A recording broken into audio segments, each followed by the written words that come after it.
Hello, everybody.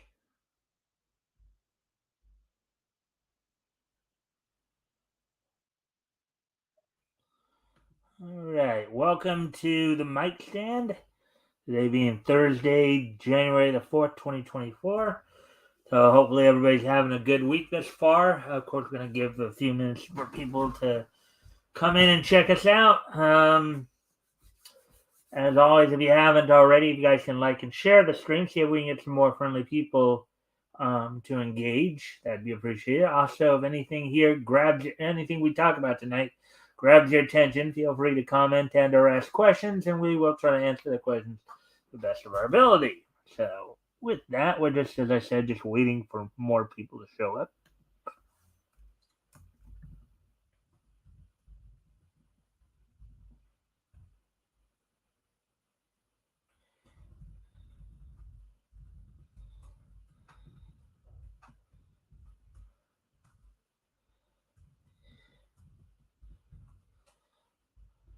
All right. Actually, I do need to do something real quick here, so I'll be, of course, right back. I'll put some music on to entertain you guys while I'm gone. I'll be right back.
All right, I'm back. So let's see now. So let's see. All right, so we're past the 3 minute mark, so a good time to start talking about what's on tap for tonight. So we're in basically we're going to continue following a story we've been following for the last couple weeks, of course, or for the last week or so. Um, as more and more Western localizers, in fear for losing their jobs, are continuing to respond negatively to the news that Bushy Road Works is planning to incorporate AI translations and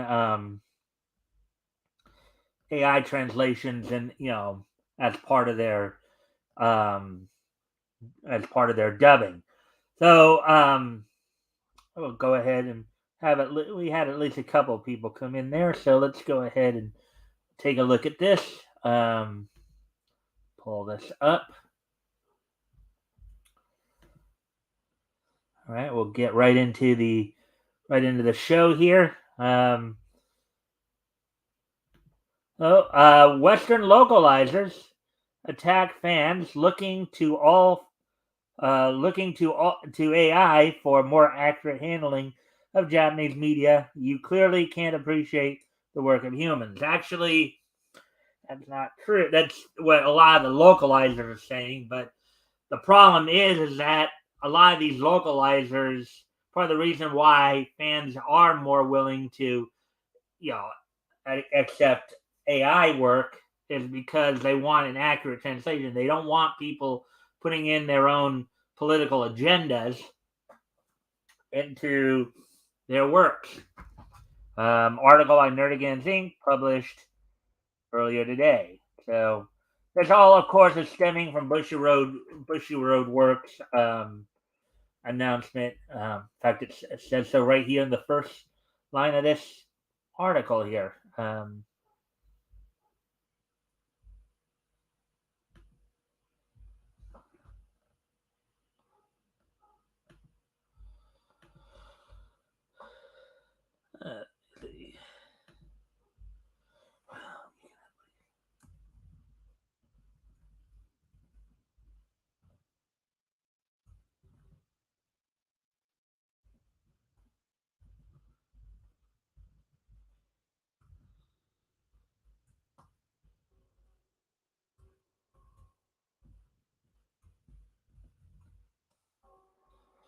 all right, so let me check something here real quick, and I will further get into this.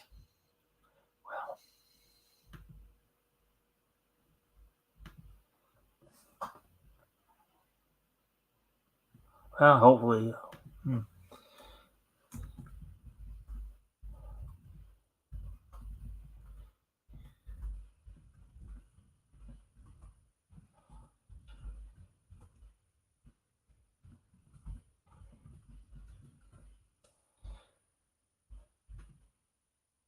All right.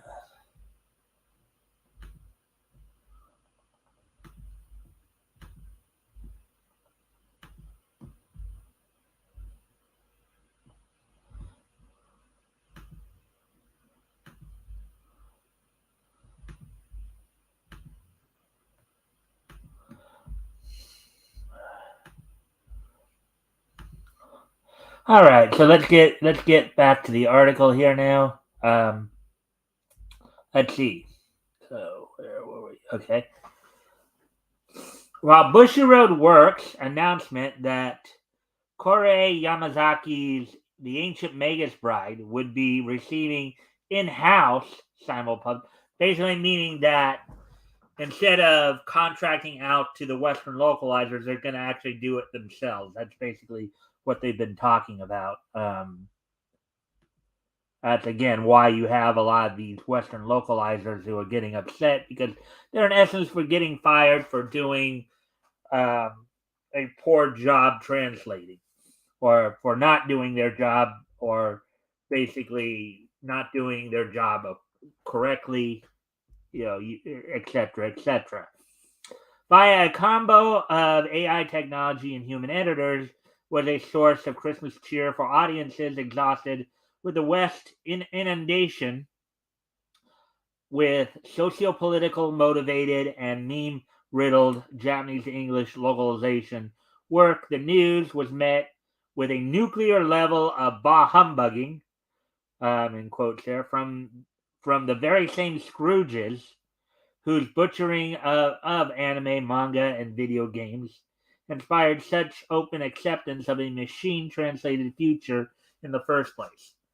Now, for those of you who either haven't been following the story or don't know the history here, the last few years, Western localizers, when they would be hired out to translate, a Japanese anime to English for English audiences, they would usually translate it in such a way that they would basically put in a lot of their own ideological values into it, um, which many times would take away from the source material in some respects because it would completely change the meaning of what the source material, what the original creators intended the message to be.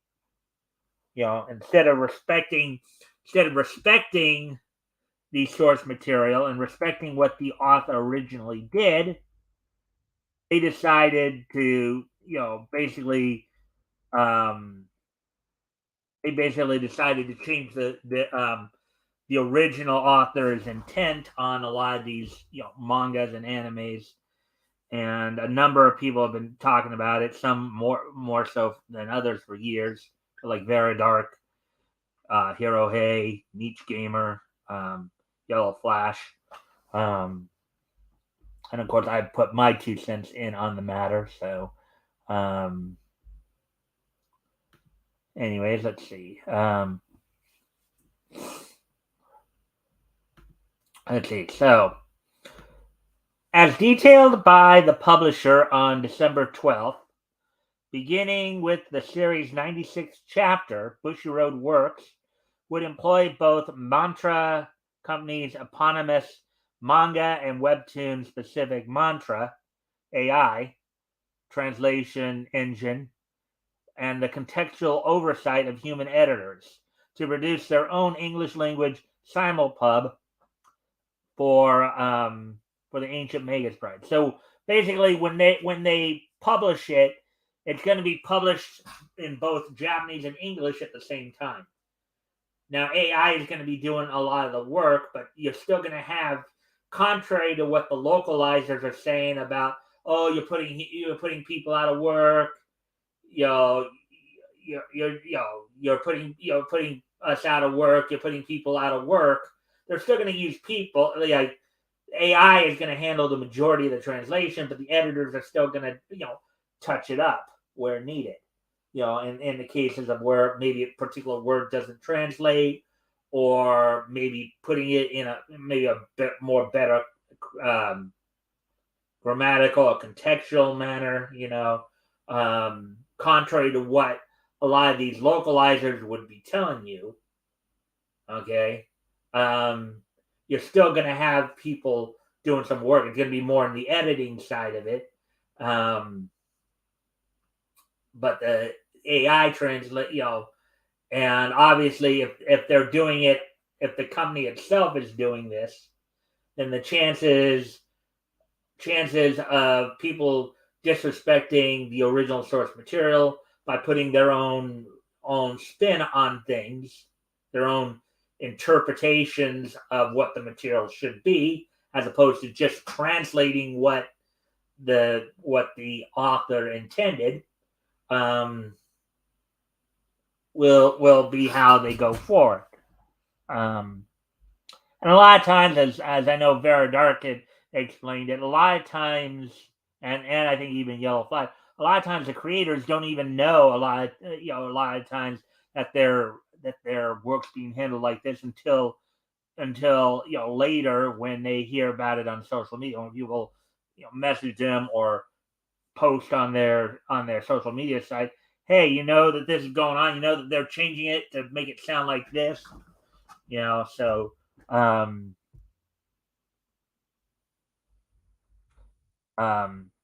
anyways, continuing on with the article here. And though this move was made by the publisher in a specific effort to cut down on piracy by reducing demand for fan translations by providing them with a superior service. Yeah, and that was the other issue too, is that they wanted to cut fan subs. Basically, they wanted to cut down the demand for fan subs.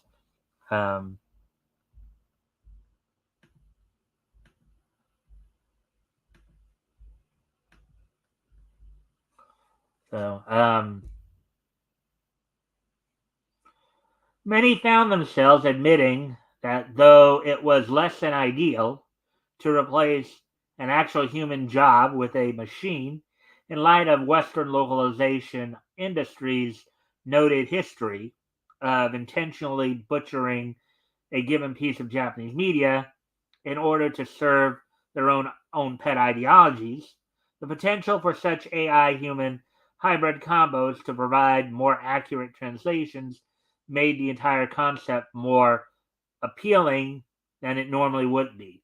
So basically, the bottom line is nobody wants to really see anybody lose their job. Okay? Nobody really wants to see anybody lose their job unless the person doing the job is doing a mess of a job. They're not doing what they're supposed to when it comes to their job performance. Or they're reinterpreting, that's basically how you end up getting fired. And that's why a lot of these localizers are crying now. Because in essence they're getting fired, they're basically getting fired, because they're they're not doing their job the way they're supposed to. They're not giving the fans what they want. And when it gets back to the creators and the creators see that, a drop in sales because of it, then they basically say, something, we don't want to go to these people. Let's just use AI. I think ultimately human translation is ultimately preferable. Again, unless of course you have humans who are not doing their job, not doing what they're supposed to. The Milky Way galaxy. And just continuing to reinterpret the material the way they want to push an agenda, taking all the fun out of reading it by turning it from a good story into a platform for preaching at you.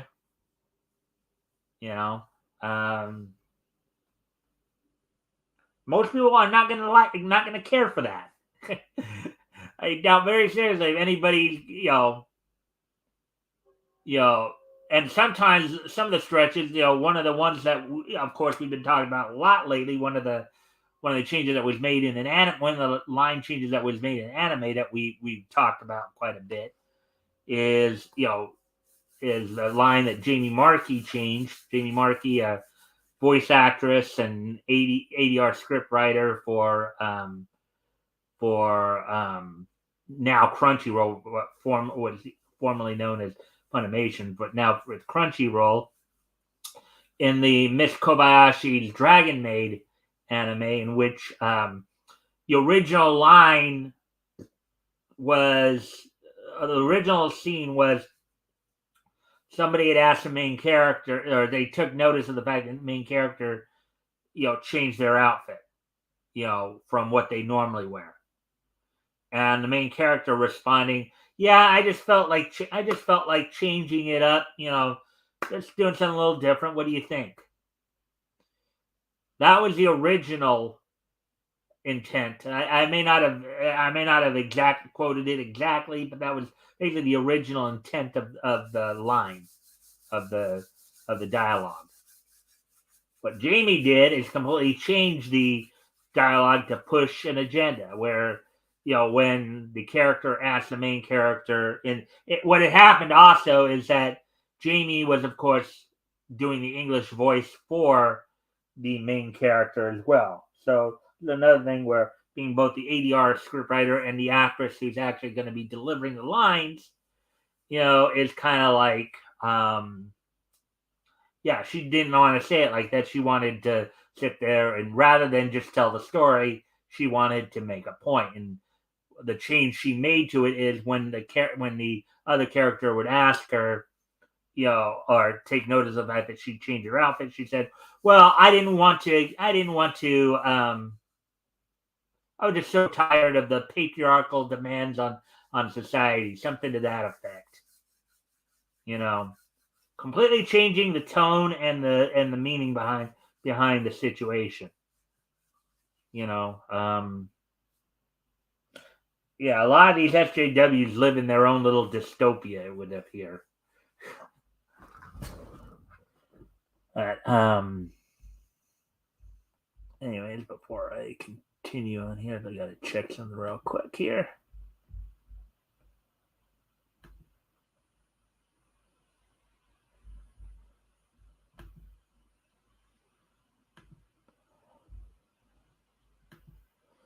All right. So, anyways, let's get back to the article here.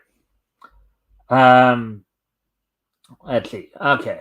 So, let's see. All right. Q said localizers who rather than taking even a moment to reflect on how their work has contributed to their industry's in the toilet reputation, responded to fans' openness towards AI with outright hostility and insults. Quote unquote, fine, declared Boyish 2 localizer Ayumi Shinozaki. Quote, people who insist they would get better quality from AI translations are not allowed to read translations made by humans then. Well, first off, it's not just strictly AI translations. There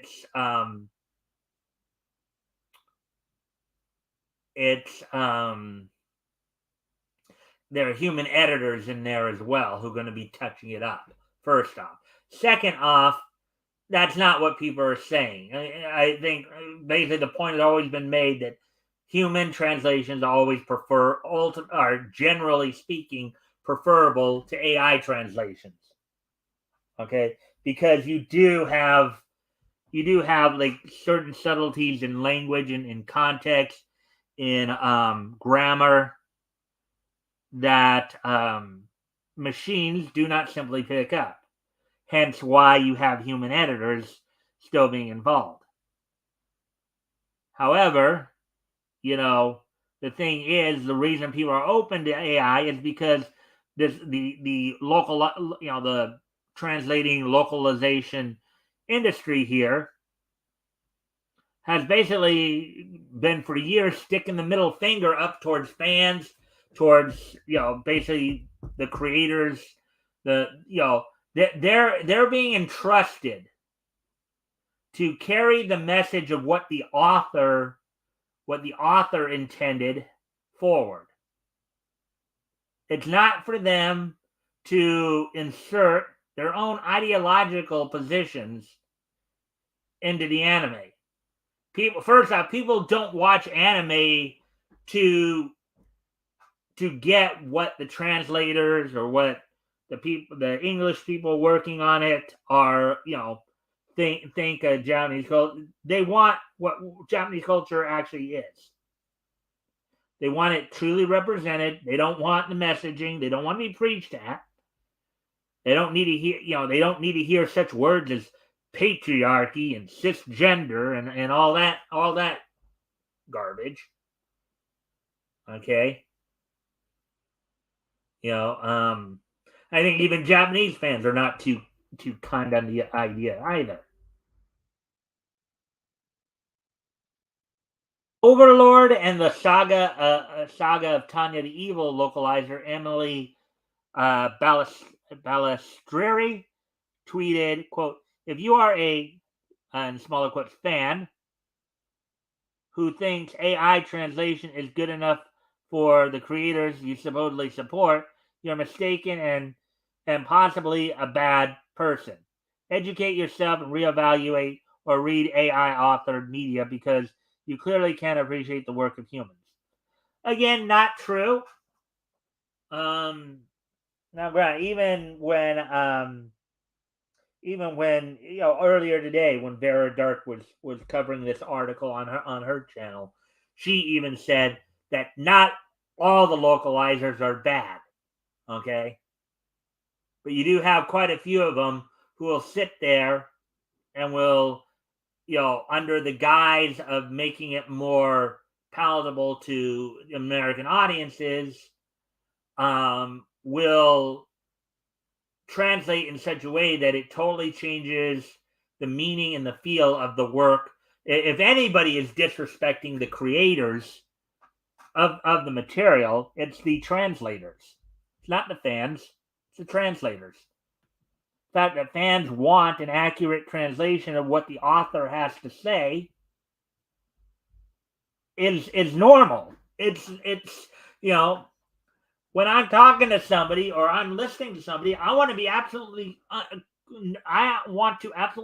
know that I understand exactly what they're saying and I'm properly interpreting it. Okay, I think that's anybody.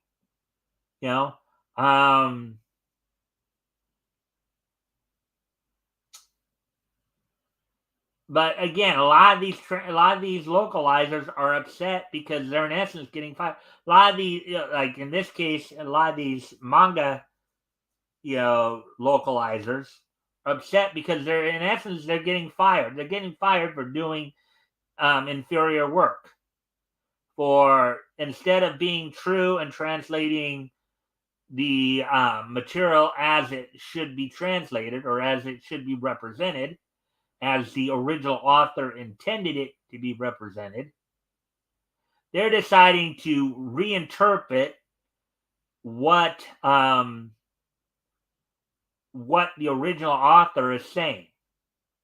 It's kind of like the example when I think I was talking about it yesterday or the day. No, actually it was the day before because yesterday we were focusing in on Indie Comic Showcase. But a couple of days ago, I made this example of what we're talking about here.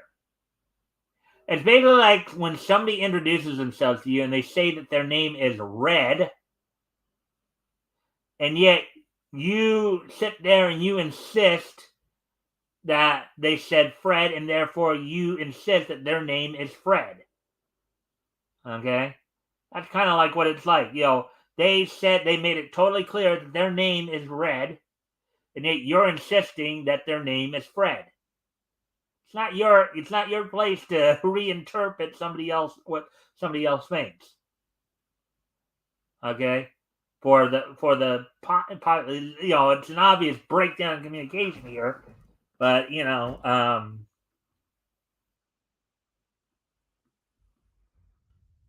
but I think because as they said there, even it's getting back to the creators that this stuff is going on, and they're not happy about it either. That's why the company here has decided to take the approach to AI translation because fans are complaining. Hey, JR. Hail Xenu and Xena. Hail Mike. Is Rick here? Not that I've seen. I think if he was here, he would have said something by now. But again, if you haven't already, of course, if you can like and share the stream, see if we can get some more friendly people involved. That would be friendly people involved to engage in. That would be appreciated. Let's see. See what your a real anime victory would be a third party AI that is robust enough to integrate AI subs or even dubs. Victory over localizers. Well, yeah, I mean, I think what Bushiroad is doing, and the thing is, they keep saying that a lot of the localizers keep saying, well, you're taking work away from humans to do machine. And that's not entirely true because they are using human editors. And as people have said, it's ultimately better to have a human translator, a human localizer, than a machine doing it. Because there are certain subtleties of in English and certain subtleties in language, certain aspects of grammar that you need to take into account.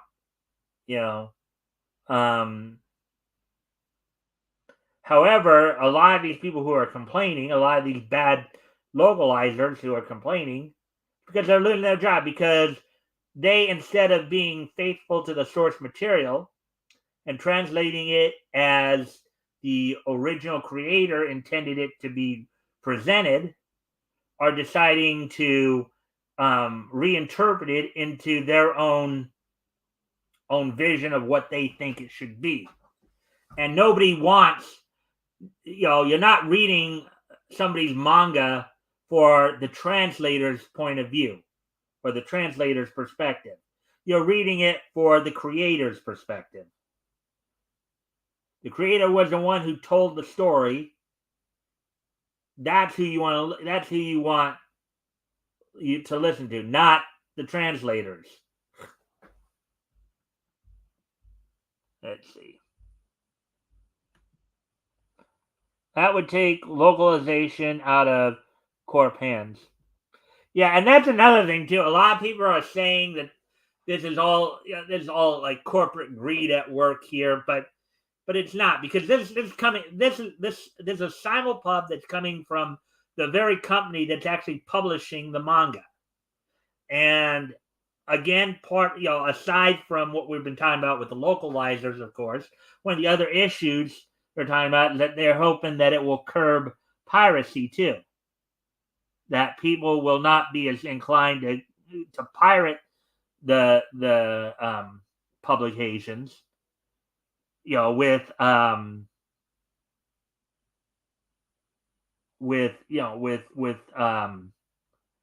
better, because people won't be tempted to go for the pirated versions, if the actual version is good, um, and not being ruined by the localizers. So, anyways, getting back to the article here, quote, another is that if it's really the case that the translation is that bad, then the ones who can replace the translator, in parentheses, because that's what you want, right? Are at the publisher, unquote. And actually, if anything, that's exactly what's happening. That's actually what's happening here. It's kind of funny that the dude says this. It is coming from the publisher that's changing it. Okay, the publisher is basically saying, "Hey, look, now that we're more aware of what you clowns have been doing to our work, we don't want you handling our work anymore. We'll, if you are either unable or unwilling to do your job and localize it, translate it as it's supposed to be represented, if you're unable and or unwilling to do so, then we'll just take it out of your hands and we'll do it ourselves. We'll use that combination of AI translators with human editors from our end, that we hire, that we can vet and make sure will respect the material and present it as it's supposed to be."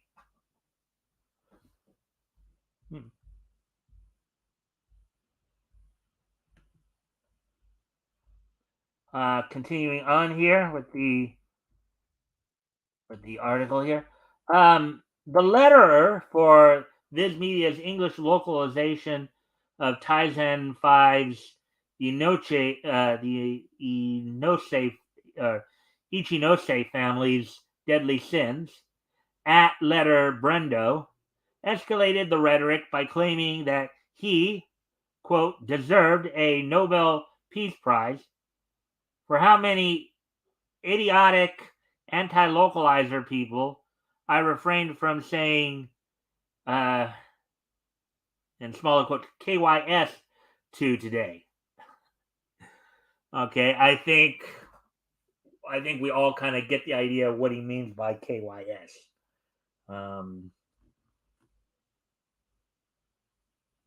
Of course, I think people would probably respond with something like KYA, no, KMA or KMB, as it were.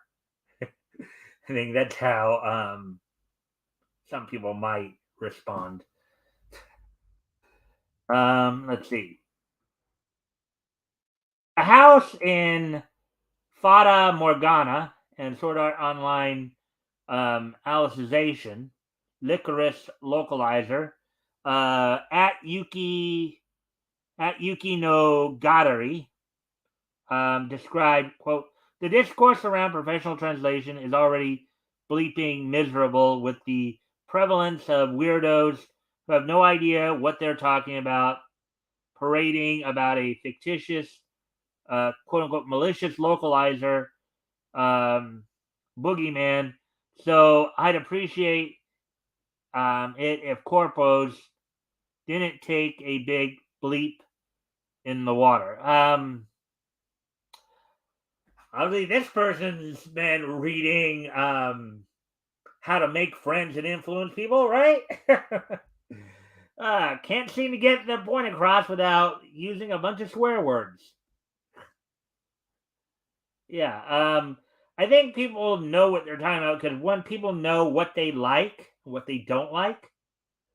I think two, people know what they want to read and what they don't want to read. I think creators know what message they want to put out, and they understand what happens when a middleman decides to take it upon themselves to reinterpret what they're saying. Okay. Um,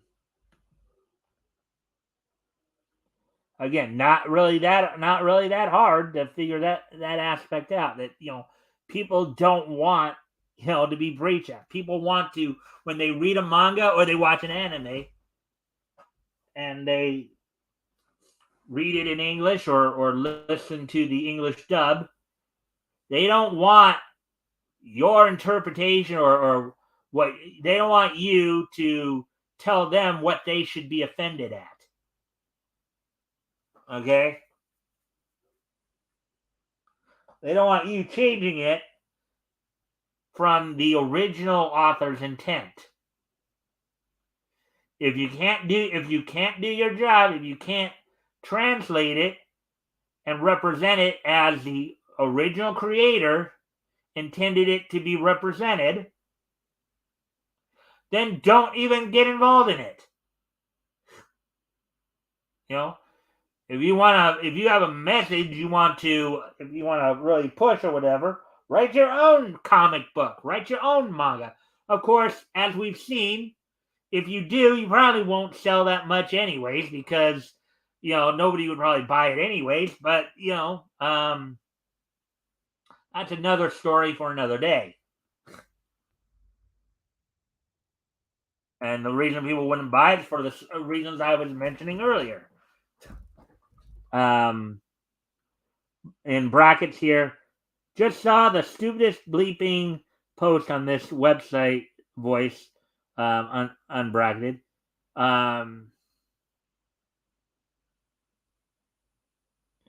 It's always bleeping.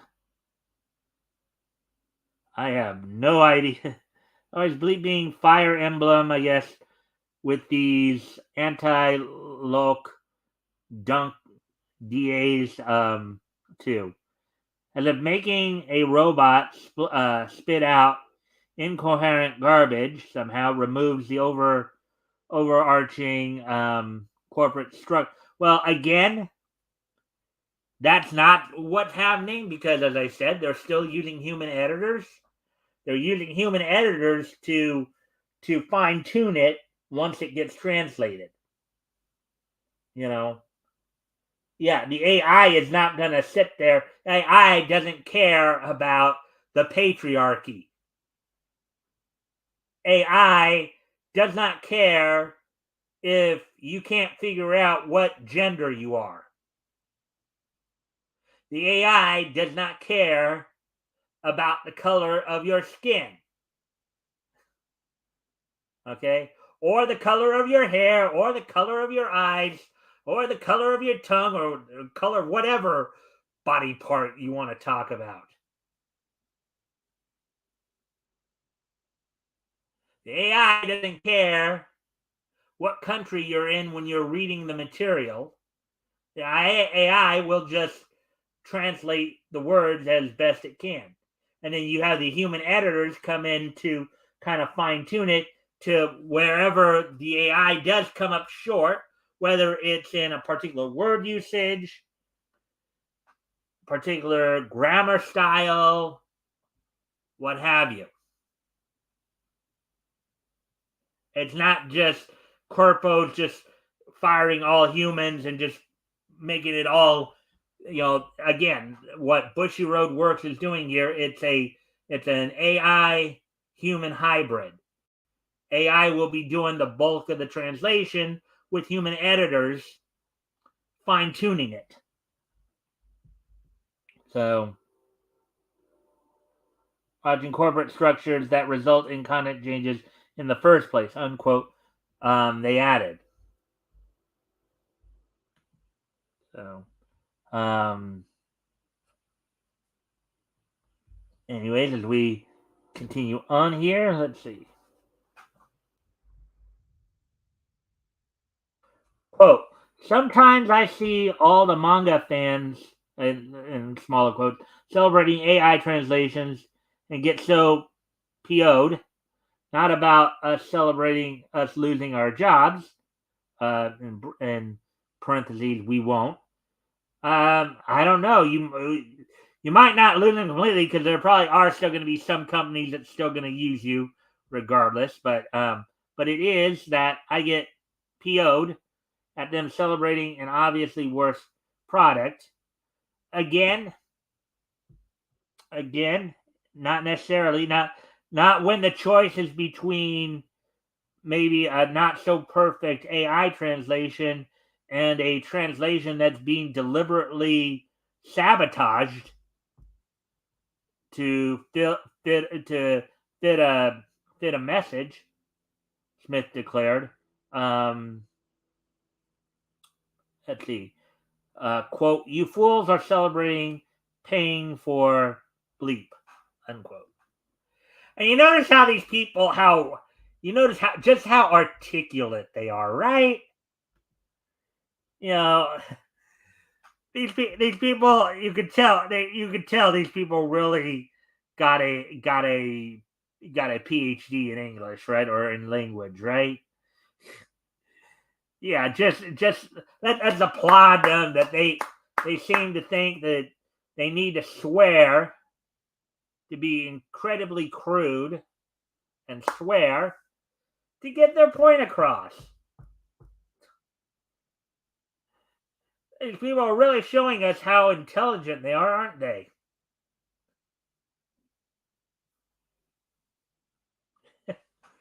Aren't they?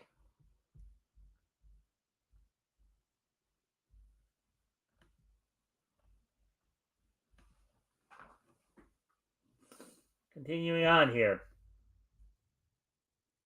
In response, at Dive D's tired comparison that the current reckoning against poor localizations, quote, is just Gamergate again, unquote. Smith entertained this pearl clutching by recalling, quote, I've had to work through both Gamergate and whatever the bleep we're in now with manga and smaller quotes fans. And I keep seeing it elsewhere too. People want us so badly to be in the culture war, when in reality they're scared and anxious and taking that out on others. Moral panic after this. I think this young woman has a hole in her head. I don't know. Maybe she was dropped on her head when her. No, that actually, it's the exact opposite. People don't want you engaging in culture wars, which is what you've been doing. People don't want you perverting the original intent of the manga by putting your own spin on it. Okay? People want you to translate it. I think overall people understand that, yeah, you may have to make some adjustments in terms of, in accordance to language and grammatical structure. Okay, yes, how Japanese people might say something might be a little bit different from how the U.S. people in the U.S. might say it, or people in Canada, or even taking it, how somebody in somebody in a Hispanic speaking country might take it, or in a it's like people understand that part of it, okay? And yeah, the AI translate when it comes to that, maybe AI isn't as good, but AI is still better when the other option is you're basically getting a translation that is not in the spirit of what the original creator had intended. That's the point. This young woman here, Miss Carly Smith, I think has a hole in her head. Either that or she was dropped on her head as a baby. If she thinks that we want them in the culture war. Okay? That right there, to me, is the most ignorant and idiotic statement that could be made in all of this. We do not want translators in the culture war. We do not want them trying to engage in the culture war.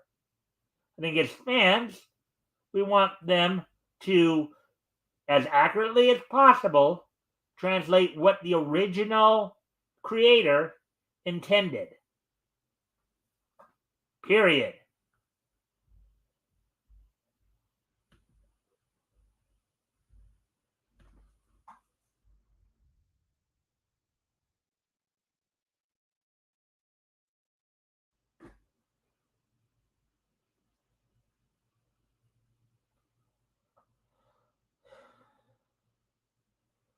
Let's see.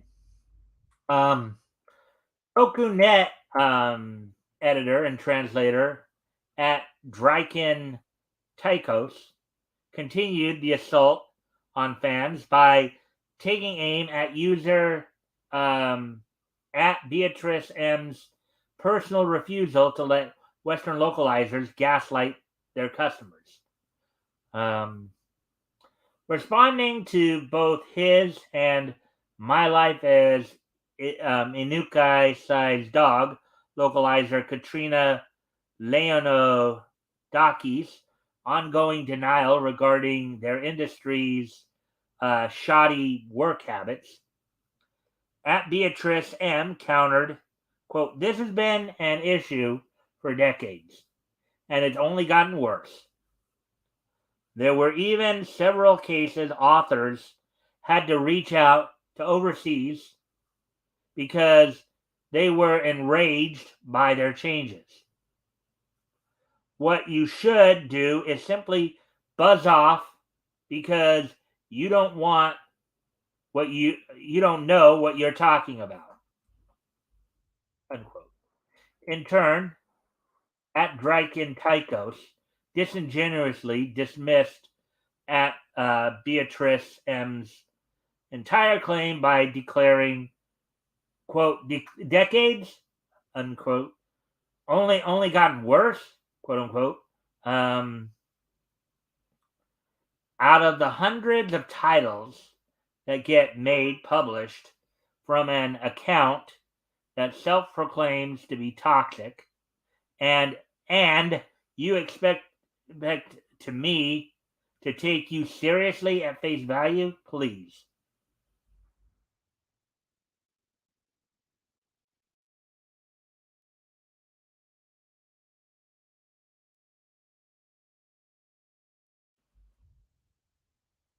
Well, I mean, I'm sure a lot of the and of course there have been a lot, and I know one of the things that both Yellow Flash and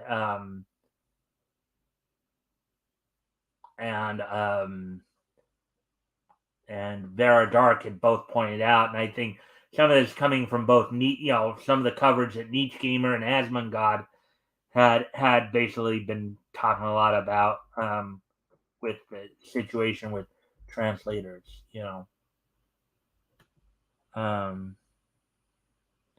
Anyways, let me continue on here. Quote, "A common point I see is that the outraged ones never really ask why," unquote. He continued his tangent. Quote, "It's always localizers can't do their job right. Have an agenda." We've seen it. Okay? I think Niche Gamer was the one who put up a whole bunch of examples I think the one example many of us know in particular is, the Jeannie Markey example for Dragon Maid. Of course, she's also pretty infamously known for adding the term Gamergate to Prison School, which I don't even think the Japanese have, even understand what the gates are, like Gamergate, Commons Gate, all that. But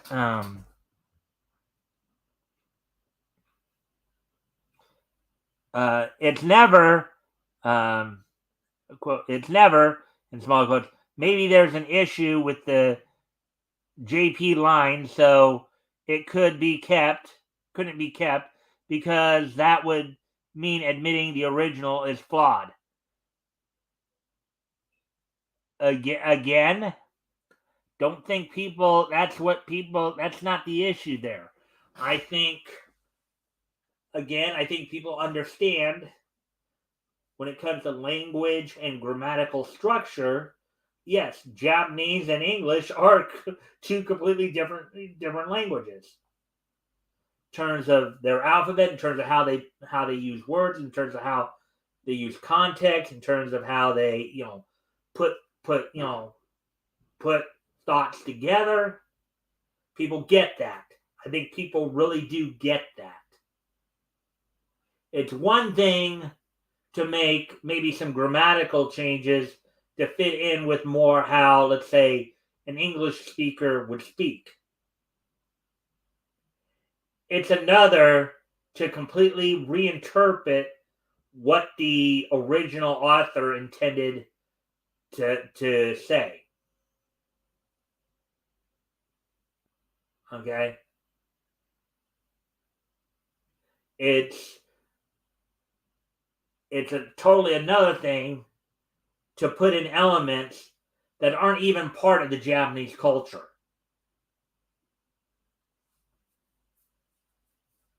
It's totally different it's basically these properties are not your personal pulpits.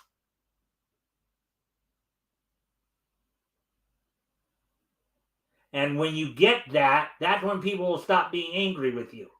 That's when when you start actually doing your job and translating and localizing it as the to show the true intent of what the original creator, author, mangaka intended it to represent, then you may not get people jumping down your throats about it.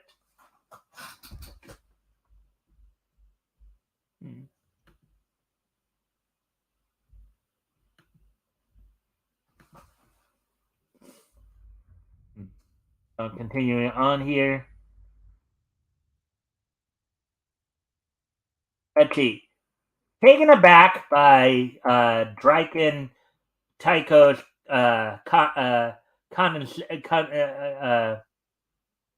condescension, fellow Twitter user at Waifujutsu pushed back.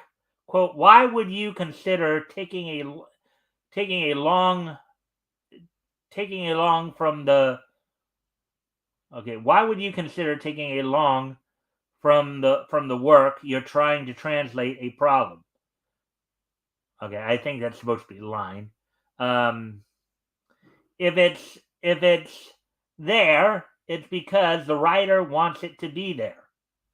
Who are you to decide what is to stay in brackets in the story? If the writer wants it, I want to read it. Why write your own censored stories? Again, the point I made earlier, right?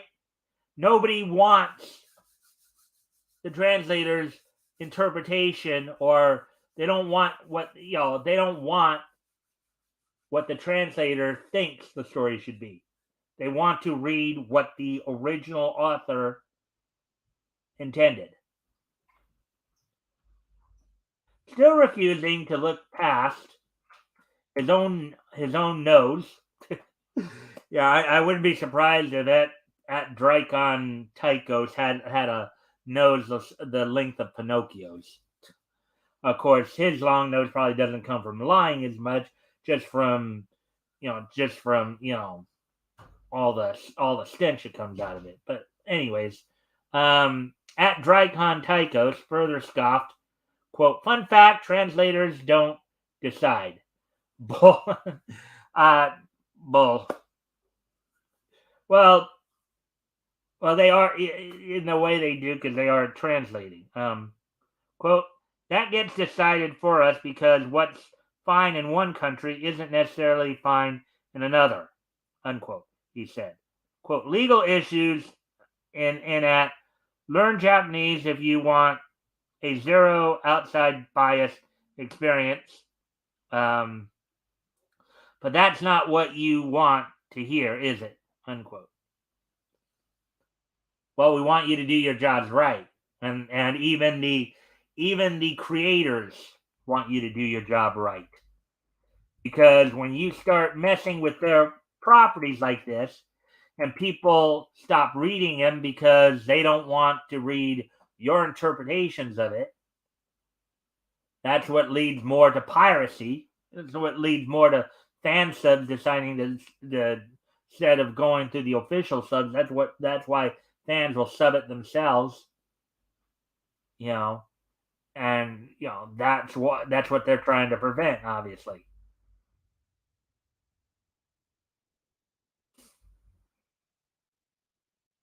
So there you go with that one. Basically the bottom line is the localizers are crying because they're in essence being, they're losing work here because basically they weren't doing their jobs right. They were reinterpreting the original intent of the creators, and the original creators were just not going to have it. So that's the only story I had for you guys tonight. So we're gonna move through real quick and move on to, of course, the wrestling wrap up here. We do have some stuff going on here. Um,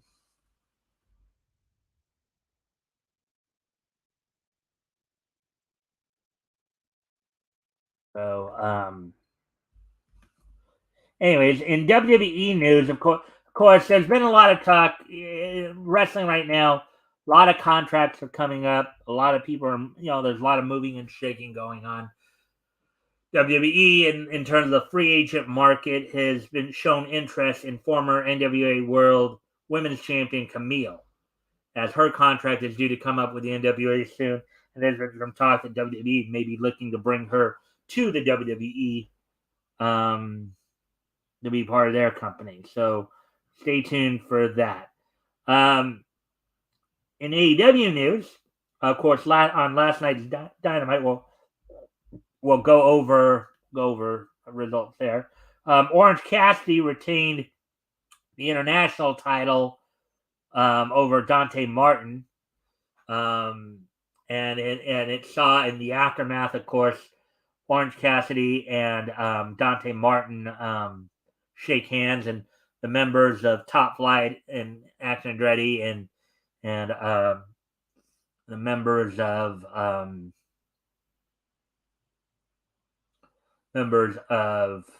best friends Chaos, showing signs of respect towards each other. Now the night opened up as well with Adam Cole coming out and explaining why he did to MJF what he did, and talking about how the new stable, the Undisputed Kingdom, comprised of him as leader with Roderick Strong, the team known as the Kingdom of Mike Bennett and Matt Taven, and Wardlow, are going to be going after titles. And of course, Roderick Strong, making it clear Roderick Strong plans on going after the international title. In her debut, Mariah May defeated Queen Animata. And after the match, during her interview with Renee Paquette, we saw another debut in AEW, as it was confirmed last night when she made her appearance that the Virtuosa, Deonna Purrazzo, has signed with All Elite Wrestling, and is setting her sights on AEW Women's World Champion Toni Storm, Timeless Toni Storm. So you got Timeless versus the Virtuosa. And considering that Deonna Purrazzo is considered one of the best workers in the industry right now, this is going to look to be a big build to the women's division. And probably what some would argue is probably the best match of the night, Konosuke Takeshita defeated Darby Allin in a match in which saw them both put out a very solid effort. In a four-way eliminator match to determine who would next challenge Eddie Kingston for the recently termed Triple Crown of AEW or the AEW Continental Classic, the Continental title, the New Japan Pro Wrestling Strong Openweight title, and Ring of Honor World title.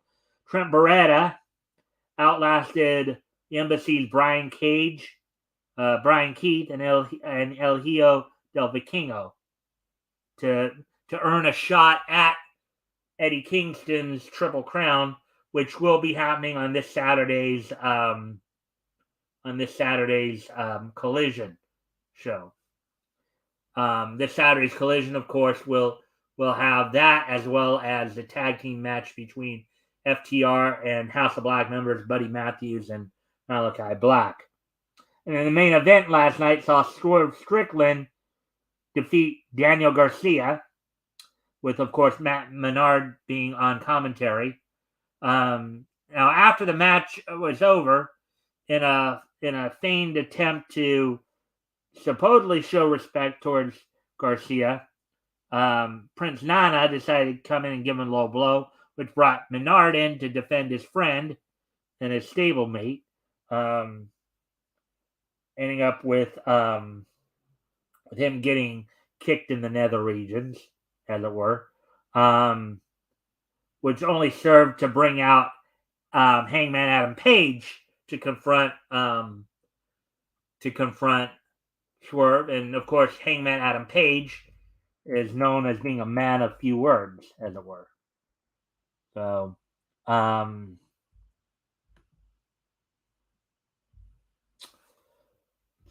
with that, also on tomorrow night's Rampage. On tomorrow night's Rampage, which will be on TNT. Mark Briscoe will be Mark Quinn, Queen, or known as Quen. He decided to rejoin his tag team partner Isaiah Cassidy, bringing back Private Party. So Private Party made their return last night as well. Now, going into tomorrow night, Mark Briscoe will be teaming with the Hardys to take on Kip Sabian, the Butcher, and the Blade. Chris Statlander and Willow Nightingale will team up to take on the team of Kennedy, Hardcastle, and Notorious Mimi.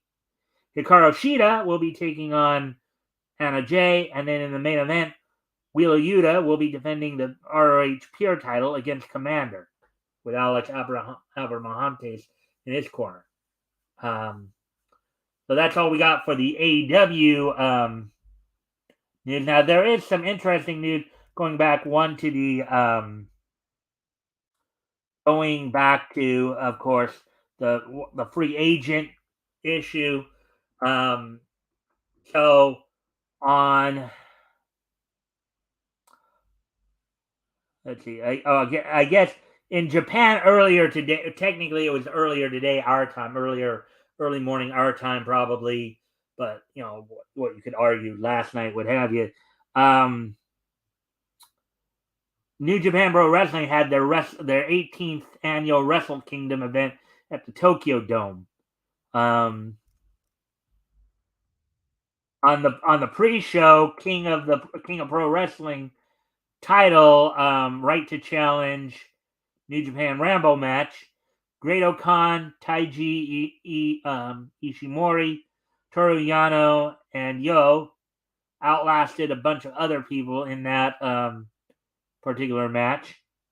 The team of Catch 22 of Aswang, TJP, and Francesco Akira defeated the Bullet Club War Dogs of Clark Connors and Drilla Mahoney to become the new IWGP Junior Heavyweight Tag Champions. In a match for the NJPW World Television title, Zack Sabre Jr. defended the title against Hiroshi Tanahashi, who defeated him. Yuyamura defeated Yota Tsuji.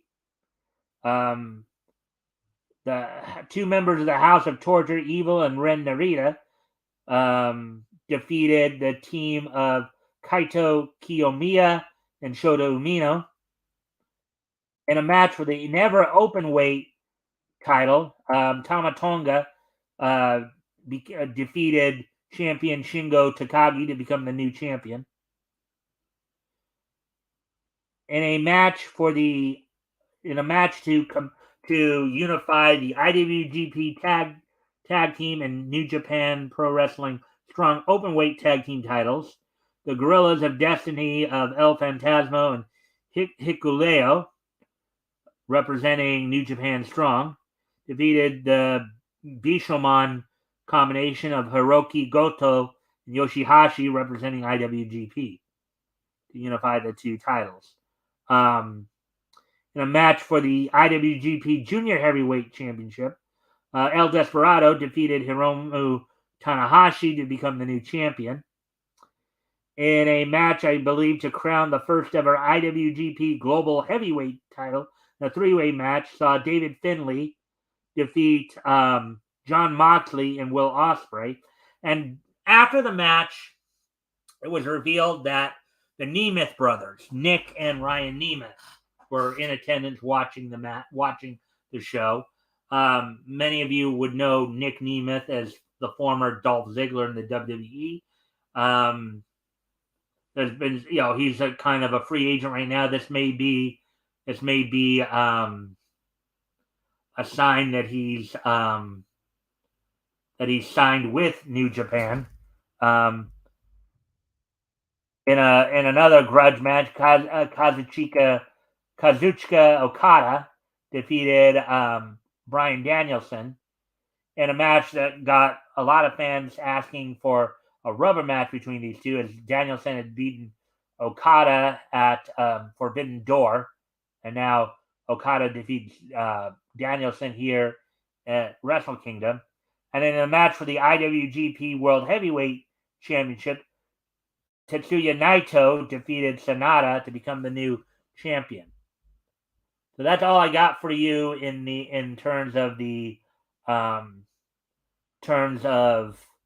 wrestling wrap up. So now with today being Thursday, January 4th, 2024, let's take a look back at this day in each history. So let's see now. 499, 99, and 2014. Okay. So without further ado, let's take a look back at this day in each history. So 30 years ago today, on this date 30 years ago today, the first issue of the DC Vertigo miniseries American Freak A Tale of the Unmen went on sale on this date back in 1994, 30 years ago today. The story was titled The Nature of the Beast, written by Dave Loarpe.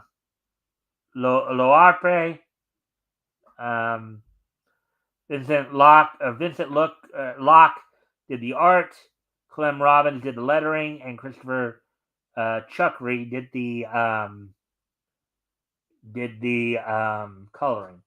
So on this date, 30 years ago today, first issue of American Freak: A Tale of the Unmen from DC's Vertigo imprint went on sale on this date back in 1994. Moving on now to the next piece in each history. Moving ahead to 1999, 25 years ago today. On this date, 25 years ago today, the infamous the infamous finger poke of doom occurred as WCW. This was probably one of the more controversial episodes of WCW Nitro that happened in WCW history, as the finger poke of doom, an incident during a live broadcast of WCW's Monday Nitro airs. Incident refers to a match where New World Order Hollywood faction leader Hulk Hogan poked Kevin Nash in the chest, causing Nash to theatrically collapse to the mat before being pinned. Also, during the broadcast, play-by-play announcer Tony Schiavone announced the results of the pre-taped WWF Monday Night Raw, revealing that wrestler Mick Foley, wrestling under his Mankind persona, and having previously wrestled under his Cactus Jack persona for WCW, mind you, was set to win the WWF Championship from The Rock, before sarcastically adding, quote, "That's going to put some butts in the seats," unquote. Instead of heeding Schiavone's admonishment, a reported 600,000 viewers changed channels in order to see Foley's victory. So basically, fans were more interested in seeing Foley become the new WWF champion than the little stunt that the NWO was pulling, which was just goes to show you how NWO angle was really starting to wane by that point. The series of events of the evening as a whole, there were other storyline developments that received negative reviews, were nearly universally negatively received, and had overall negative ramifications for WCW as a whole, eventually leading to the company's ultimate demise 2 years later. So some people would argue that the January 4th, 1999 edition of Monday Nitro was what eventually led to the demise of WCW. The stuff that was going on there. So, but anyways, that happened 25 years ago in 1999. Now getting ready to move on to the next piece in each history. As 1999 is just so nice that we're going to hit it twice. As also on this date in 1999, Ed, and Eddie premiered on Cartoon Network. On this date back in 1999, 25 years ago today, was the premiere on Cartoon Network of Ed, and Eddie. So basically produced up in Canada, of course. And finally, 10 years ago today, on this date, 10 years ago today, the following anime would premiere on Japanese television.